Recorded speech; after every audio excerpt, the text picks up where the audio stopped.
Welcome back to the channel, everyone. In today's video, I'm going over my second place Melffy deck profile from my Genesys locals.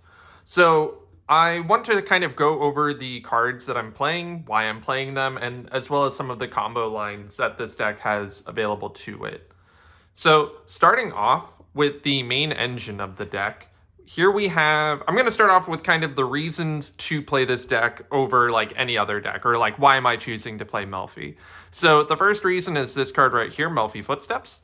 So on activation, it adds up to 4 Melffys with different names from your hand to the, or from your deck to the hand, and then it becomes the end phase of the turn. Fun thing about this card is normally you have to ask your opponent, hey, is it okay if we, change phases? With this, you just say, no, now it's end phase. Which is perfectly fine because all the Melffys that you're adding will have effects in the hand. So it's perfectly fine that it becomes the end phase. An important restriction on that effect, though, is you can only special summon Melffy monsters the turn you activate this effect. That will be relevant depending on sort of like follow-up turns. But for your main turn one, it'll be fine that you're Melffy locked. And then it also has a graveyard effect where you can banish it, target 2 Melffy cards in the graveyard, add one of them to your hand, and if you do, you place the other on the bottom of the deck. So it's one of the best cards in the entire deck, and it's one of the reasons to play it. It's also 0 points. Then we get to Melffy Rabbies. Very, very cute card. Regardless of the effect, you want to play it just for that artwork. I actually have 2 bunnies, which is why I'm playing this as well. So this is what I call budget 5 mana. So if your opponent normal or special summons a monster during either turn, just not during the damage step, you can special summon it from your hand, and then you can fusion summon a Melffy monster. And then it also has the effect that on summon, you can add any Melffy monster from your deck to your hand. And then if you added a normal monster, the Rabbi, then you can basically soul charge or pendulum summon. You just special summon as many from your as many beasts from your hand as possible. However, you can only use 1 effective Rabbies per turn. So you can't, special summon it, fuse with other cards, and then special summon. You can't trigger the effect in a new chain, unfortunately. So that's why it's definitely budget 5 mana. And then finally, the last card, which is the reason that we're playing this deck, is Cernemisia, Mystical Beast of the Forest. On normal or special, it is relevant that it is also on special. You banish face up a beast from your hand or field until the end phase. You banish it for cost. So in the end phase, you are always going to get back the card that you banished. And then you special summon an Earth Beast from your deck or grave with an equal or lower level. Everything that you're playing is an Earth Beast, except for I think like 1, so it's perfectly fine. And then it also has the random effect that while it's face up, your opponent can only attack the monster you control with the highest attack. That is kind of relevant. I went up against a Doom Z player who had the ability to attack me directly, but I had this up, so they were forced to attack my monster instead. So all 9 of those cards are 0 points. In fact, the entire engine is 0 points, which is the main reason that we're playing this. It basically gives us the ability to play a huge amount of non-engine in the deck. Continuing on with the engine, here we have Melffy Caddy. I am playing 3. I know some lists play 2, but I don't think that's correct. I definitely think we play 3 Caddy. Caddy's a good card on its own. So, of course, we're going to play 3. All of the Melffys, I'm actually going to kind of go through them a little bit more altogether. So we're on 3 Caddy, 3 Puppy, 3 Wally. So they all have the same sort of condition where if your opponent is normal or special summoning a monster or targeting them for an attack, they have their tag out effect where they return to the hand and then they do something else. And then they all have the effect that during the end phase, you can special summon it to your side of the field. Each effect is a hard once per turn, so if you have multiples, it doesn't really help you in that way. However, actually going into their effects, so Caddy will return to hand and then add any beast from your deck to your hand. There are non-Melffy beasts that we're playing, so that's why I played 3, because those are pretty good. Then we're on 3 Melffy Puppy. Puppy will return to the hand and then special summon a beast from the deck. Also, once again, not a Melffy, so you can summon the beasts as well. That's where like a card like Cernemisia can come in handy, because you can get additional bodies because you will special the puppy and then return the puppy special the Cernemisia, and then you can banish it to summon another level 2. So now you have 2 monsters on the field. Slightly relevant. And then finally we have Melffy Wally. That will return to the hand and then special summon 2 Melffys with different names. So sometimes you're tagging out to Puppy and Catty. I will say if you only have 1 card of the original, Melffys to, be able to summon, Wally is the best as it'll get you to the others. Continuing on with some of the Melffy names, we're on Melffy Penny, Melffy Rabby. Rabby, he has a cute little stump that he likes to hop up on. That's his favorite. Other than that, he is literally a vanilla. We play him because you add him off of Rabbies and then you special summon the monsters from the hand. You could make the argument to cut it, but I like the ability to flood out monsters from the hand, especially because of the Footsteps Melffy lock. And then Penny is one of the best cards that you're going to be adding off of your Catty. So the way that it works is you'll have Catty on the field, your opponent will normal or special. Catty will end up returning to the hand, and then you'll add Penny. And now because Penny was added to a private location zone, you can actually trigger Penny in a new chain. Because you return the Catty, you'll special summon Penny, and then you can synchro summon with the monsters that you control. Now, you synchro summon with the Penny, and then Melffy's in your hand. So let's say you end up using a Wally tag out, you end up using a Puppy tag out, and then eventually you get to your Catty, and then you're triggering Penny. You don't have to synchro with just the one that returned to hand. You can actually synchro using majority of them. So in some cases, you'll synchro for a 4, a 6. I never really synchro for an 8, but that's the main idea with Penny. Let me go ahead and put these back. And then Rabby for XYZ plays. And then finally, some of the beast options that were on Hopier Squadron. So during your opponent's main phase, you target a face-up monster you control, and then you special summon this card from your hand, and then perform a synchro summon using only this card and the monster you targeted. So we have our synchro plays on our opponent's turn through Penny, as well as Hopier Squadron. And then the other beast that we're going to be summoning off of Cernemisia and Puppy is going to be Calantosa, mystical beast of the forest. Once again, actually, they belong to the same archetype. It's just funny that we're abusing them in Melffy. And this card is one of the best control cards in the deck. On special summon, by the effect of a beast monster, you target 1 card on the field, destroy that target. So this gives you a lot of different options, especially because it is not once per turn. So you might end up using Puppy, summon out a Calantosa, and then you use Rabbies to fuse it away, and then you summon it back off of the fusion, and now you've popped 2 cards from your opponent's field. I think somehow I managed to get to 3 pops off of a Calantosa. I don't exactly remember how I did it, but Calantosa, non-once per turn destruction is quite fun. And then the last card is Melffy Playtime Surprise. You target a Melffy monster in your field or graveyard, return it to the hand, then you can fusion summon a beast monster from your extra deck using monsters from your hand or field. So in some cases, your Rabbies may get stopped somehow. This ends up giving you the ability to play as well.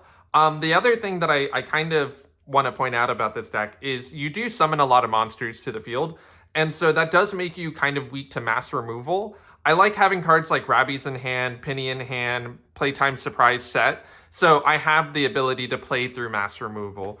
I have ordered a copy of Melffy Hide and Seek, which I think is very imperative that this deck play. It's kind of the reason I finished second to not first. The Hide and Seek lets you protect your beast monsters from being destroyed once per turn for each one.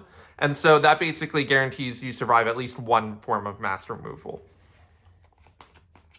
And that's the main engine of the deck. I think one of my favorite things about this deck, and genuinely is one of the reasons why I picked it up, is I paid probably $5 to $6 to pick up all of these cards. They are literally pennies. Some of them are like 15 cents a copy. I think this is one of the most budget-friendly decks you can ever play. Just because the main engine, like I said, 0 points. I could see it getting points, but I don't think it needs the points. And it's just such a cheap engine. Now, speaking of engine, we have our non-engine. Now, obviously, we're going to get to some of the more expensive cards like Foolos. It does have a common print, which is decently cheaper. I may actually try and lower rarity this deck and have it as many commons as possible. because I think that'd be funny. Right now, I'm on 3 copies of Fool Loss. That is 8 points a piece. So this is actually all 100 of my points. Let me back up a second. So I'm on 3 Fool Loss, 3 Effect Veiler, and double Nibiru. I am messing around with the non-engine. You'll see another card that I'm playing that I think could be more optimal for this. I know Blitzclick is really popular right now. It's not popular enough at my locals, but if it does, I will swap out these Fool Losses for Perulias. Importantly, all of these are 8 points, so this is 64 points of my deck. I also hate top decking Effect Veiler. I'd rather top deck like an Imperm over Effect Veiler. However, there's a 3-point difference between those. Continuing on, I'm on 2 Ghost Spell, 2 Ghost Mourner, and 2 Ghost Ogre. Forgive my mismatching rarities for some of these. I need to pick up more Starlights. I ended up pulling these in my Rarity 5 opening, but I need to get more. Or I can swap them all down to common. So I want to say Ghost Spell is 6 points a copy, Ghost Ogre is 4 points a copy, and Ghost Mourner is 5. So this is the remaining 30 points of the deck. I will say, all of them performed well for me when I drew them. Surprisingly, off of so much non-engine, a lot of my games were just engine that I drew into, or maybe like a top deck Fool Loss, which always feels great. But being able to allocate so many points towards the deck for non-engine just, I feel like, gives this deck such a superior advantage to some of the other decks in the format. However, that's not all the cards. I'm on 2 copies of Pear Bear Scare. I think it is a very funny metagame card where, you know, if everybody's on it, it's a bad card, but if nobody's on it, it's a great card. I saw people comparing this to Budget, Fallen, and the Virtuous. I don't think that's the case at all. However, I will say non-targeting destruction is very powerful. So I'm going to keep it in the deck for now. I think it's also kind of on theme that you have your bears, so it kind of matches the theming of the Melffy deck. But I'm playing 2 for now. Just nobody at my locals was on it, thankfully. However, I could see more people showing up with it now that I've kind of brought it. And then the last main deck card is Dominus Spiral. This, realistically, I realize, does not conflict with any of the Melffy engine, because they're all Earths except for Penny. I forgot to point that out, but everything is Earth here. And then you have Penny, who's a water, and then Hoppier, which is a wind. Yeah, and then everything else is Earth. So engine-wise, it doesn't really conflict with anything. That's where I was saying I want to swap out those Veilers for like Imperms and maybe work around some of the non-engine and play more Dominus Spiral with more traps. That's the other reason I'm on the Melffy Playtime Surprise, is because it's a trap where my Dominus Spiral will no longer get will no longer let my opponent be able to special summon. Continuing on to the extra deck. Forgive my sleeves, my single sleeves, while everything else is double sleeved. I kind of put this together last minute for the deck. Melffy's Joyful Surprise. This is budget Arthalion. So we have our budget 5 mana through the Rabbies, and then this is Arthalion. So on summon, you can target an equal number of Melffy cards you control and cards your opponent controls, and then return them to the hand.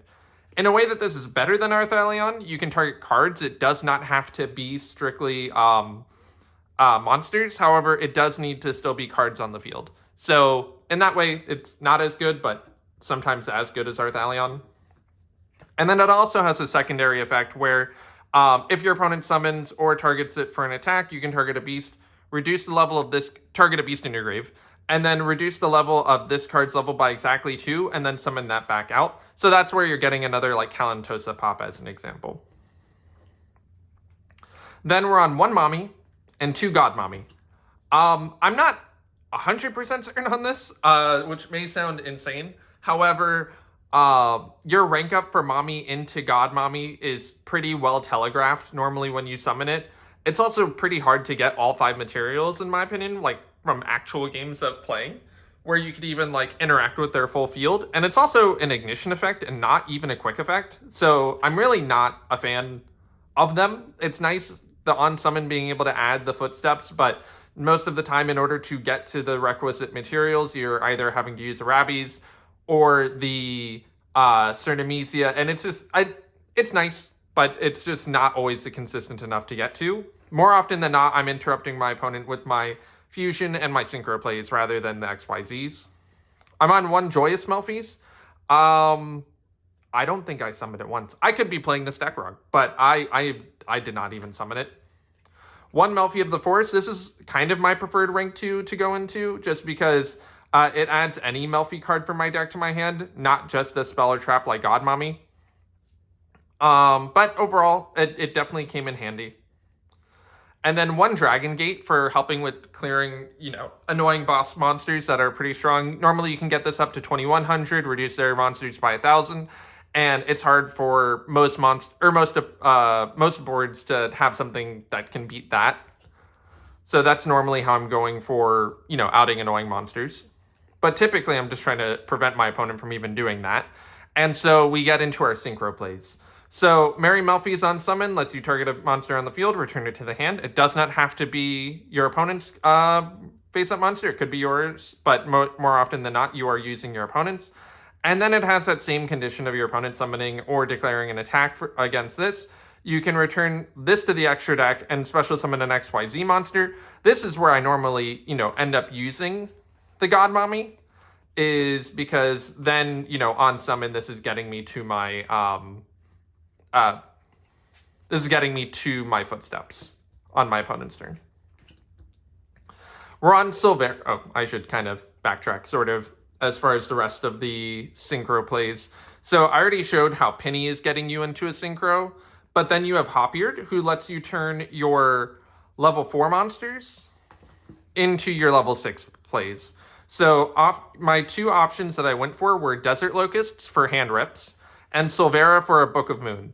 The Book of Moon effect did come up quite a bit. However, I didn't like that Silvera was kind of like the last action that I had for interrupting my opponent. I more often preferred being able to go into a Desert Locust to force my opponent to discard a card and then continue on with my synchro plays, because sometimes I might still have another level 4 on field, I might have another level 2, and then that opens up the path for synchro 6 or synchro 8 and synchro 10 plays. And so I would normally use Desert Locust to synchro into Excel Synchro Stardust Dragon, who on summon is summoning back your Penny. And then you can use the secondary effect of Excel Synchro Stardust Dragon to tag it out for Stardust Dragon, and then give you a Synchro 10 play, because then you immediately Synchro Summon with your level 2 that you brought back. And this is where the last card that I ordered has not arrived yet, and that would be Satellite Warrior. As you can tell, this is Ascension Sky Dragon. This was the first level 10 synchro that I could find with 0 points. That just on summon will bring back on destruction will just bring back the materials used to summon it. So that's the only reason that I'm really on it. But Satellite Warrior is a much better card that lets you pop equal to the number of synchros in your graveyard. So normally you're going to have the Stardust Dragon, the Excel Synchro, and the Desert Locusts, which is going to let you pop 3 cards your opponent controls. And then it'll gain, I think, like 3,000 attack from that. So Satellite Warrior is definitely the better call. And then I believe that puts me at 14 cards. The 15th card should be a Pearly Beauty, who will basically give you an ignition effect, speed, negate. You're not going to be able to have the quick effect negate, I believe. But just having another option for answering an opponent's board is sort of where I was going with that. Finally, we have our side deck. I misspoke earlier. The main deck is 94 points, and then I do have the remaining 6 here in my my side deck. So we have 3 copies of DD Crow and 3 copies of Cosmic Cyclone. I do feel like Cosmic Cyclone is a bit better this format than Twin Twisters. So you have decks like Blitzkrieg or Blitzkrieg that like when stuff gets destroyed, so you want to banish those things instead. DD Crow is, of course, nice targeted graveyard removal. I think it is, obviously a really good card this format. And then I also ended up citing the last 2 copies of Dominus Spiral. It's 0 points. I don't know why it's 0 points, but maybe because it lets your opponent special summon, which, funnily enough, will trigger your Melffys, which is another reason I like the card. It did come up. I had it set, so and I had already used my playtime surprise, so my opponent didn't end up getting the special summon. But I like the card. I think it works really well with the deck. I'm on 2 copies of No Material. Also, as you can see, the majority of my cards I like to side for going second.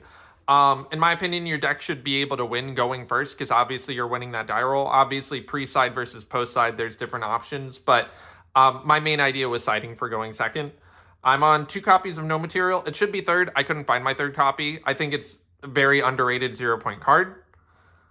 I'm on 2 Emissary from the House of Wax. This should be a third No Material, and this should be anything else, really. I just put it in because I think it's a very funny card. And then lastly, 3 copies of Skullmeister. I know there's a Doomsy guy on my locals, so Skullmeister's good against that. There's also an RDA player. It's overall just a really good 0-point hand trap as well. So overall, that's my Melffy deck that I brought for Genesys locals. Let me know what you think in the comments section down below, and I hope you have a great rest of your day.